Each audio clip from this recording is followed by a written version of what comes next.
லடாக்கை ஒட்டியுள்ள திபெத் எல்லை அருகே உள்ள பாங்காங் ஏரிக்கரையில் பிரம்மாண்டமான ராணுவ விமான இயங்குதளம் கட்டும் பணியை சீனா தொடங்கியுள்ளது.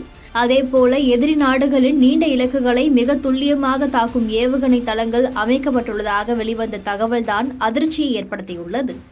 யாரும் சொல்ல முடியாத பகுதியில் நடந்தது என்ன பார்க்கலாம். இந்தியாவுக்கும் சீனாவுக்கும் இடையே பல ஆண்டுகால எல்லை பிரச்சினை நீடித்து வருகிறது. அருணாச்சல பிரதேசம், லடாக் போன்ற எல்லை பகுதிகளை சீனாவும் உரிமை கொண்டாடி வருகிறது. அவ்வப்போது இந்திய ராணுவ வீரர்களுக்கும் சீன வீரர்களுக்கும் இடையே அடிக்கடி மோதல் போகும் நீடித்து வருகிறது. கடந்த 2020ஆம் ஆண்டு லடாக்கை ஒட்டிய கல்வராயன் பள்ளத்தாக்கு பகுதியில் அத்துமீறி நுழைந்தனர் சீன ராணுவ வீரர்கள்.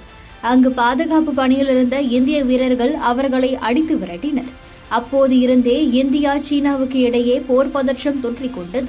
இதனைத் தொடர்ந்து பிரதமர் மோடியும் சீன அதிபர் ஜின்பிங்கும் சந்தித்து பேச்சுவார்த்தை நடத்தினர். இந்த பேச்சுவார்த்தையை தொடர்ந்து இரு நாடுகளுக்கும் இடையே சுமூகமான உறவு ஏற்பட்டது. பின்னர் இந்தியா சீனாவுக்கு இடையே விமான போக்குவரத்து சேவையும் தொடங்கப்பட்டது.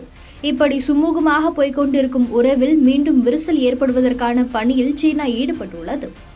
லடாக்கை ஒட்டியுள்ள திபெத் எல்லை அருகே உள்ள பாங்காங் ஏரிக்கரையில் பிரம்மாண்டமான ராணுவ விமான இயங்கு தளத்தை கட்டும் பணியை சீனா தொடங்கியுள்ளது. இதனை செயற்கைக்கோள் புகைப்படம் வெளிச்சம் போட்டு காட்டியுள்ளது.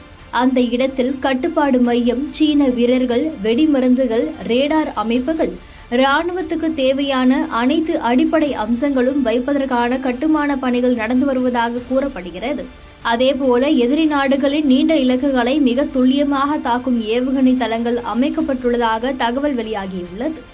இந்த அரசால் லடாக்கில் கட்டப்பட்டுள்ள நியோமா விமான நிலையத்துக்கு நேர் எதிரே இந்த ஏவுகணை தளங்களை சீனா அமைத்துள்ளது.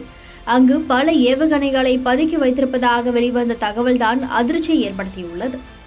அமெரிக்காவைச் சேர்ந்த புவிசார் நுண்ணறிவு நிறுவனம் ஒன்று சீனாவின் இந்த புதிய கட்டுமானத்தை கண்டுபிடித்துள்ளது.